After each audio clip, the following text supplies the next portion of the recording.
C'est pour moi un honneur et un grand plaisir de m'adresser à vous pour vous souhaiter la bienvenue à cet atelier de campagne régionale de plaidoyer et de capitalisation sur le projet La Voix collective des femmes et des filles.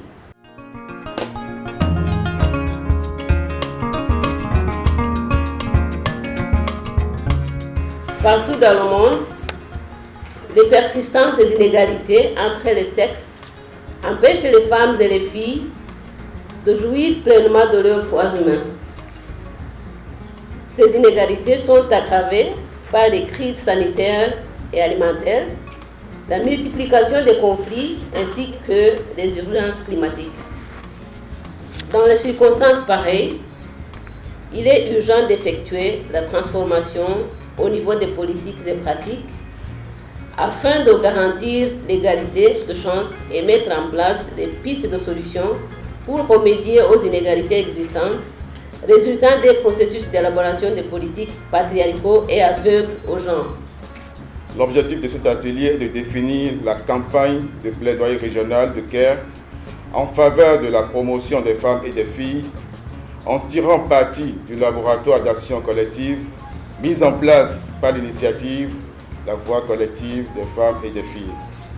Au cours de cette semaine, nous travaillerons davantage sur un élément clé de cette stratégie de plaidoyer, c'est-à-dire notre campagne de plaidoyer régional.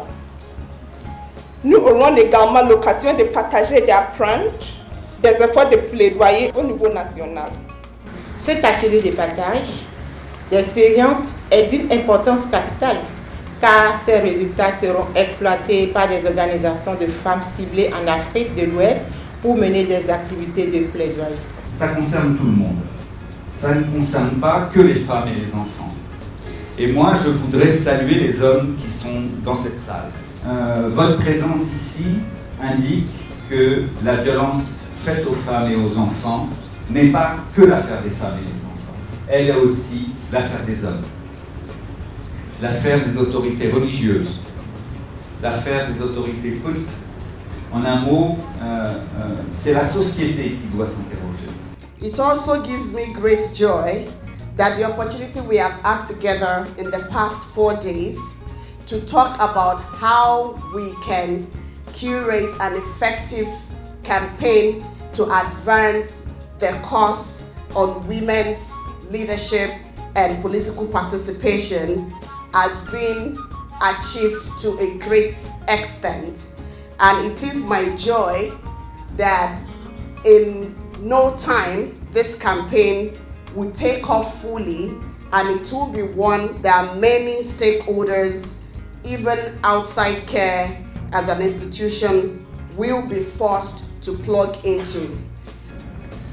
Ce que je recommanderais, c'est que nos États respectifs mettent en pratique les recommandations qui vont sortir de cet atelier.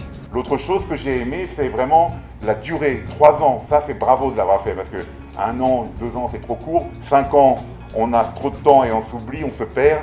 3 ans, on sait exactement, on a des objectifs, et des indicateurs ont bien été donnés, donc on a vraiment les bons outils. Je voudrais surtout que nous pensions au suivi évaluation, parce que c'est pour ça que beaucoup de projets chez nous ne prospèrent pas. Il faudrait que chacun à son niveau, que je ne sais pas si c'est mensuellement ou trimestriellement, que nous fassions un arrêt pour faire le suivi, pour évaluer ce que nous faisons. Au retour, on va capitaliser pour pouvoir transmettre ce qu'on a reçu ici, et qu'au niveau de nos structures, au niveau de nos associations, qu'ensemble que nous puissions mettre en œuvre ce que nous venons d'apprendre ici au niveau du Bénin. Avec tout ce qu'on a écrit pour le plaidoyer, je crois que cet atelier va nous aider à résoudre beaucoup de ces problèmes. Nous avons su qu'en toute chose, il faut d'abord bien formuler le but du plaidoyer, il faut bien définir les objectifs et la méthodologie à suivre. Parlant de la campagne de plaidoyer, c'est un outil qui est vraiment solide, bien conçu, qui va nous permettre à réaliser nos activités de campagne de plaidoyer dans mon pays.